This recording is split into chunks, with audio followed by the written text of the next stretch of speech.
back at our usual tree cutting area. I think this is the least amount of snow.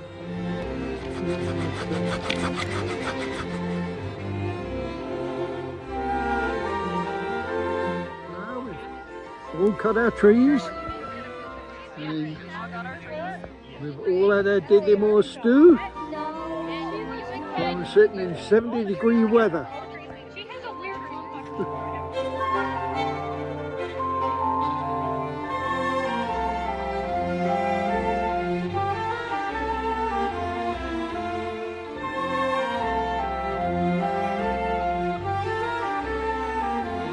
Yvonne and Mandy and Billy and Corey got the decorations up.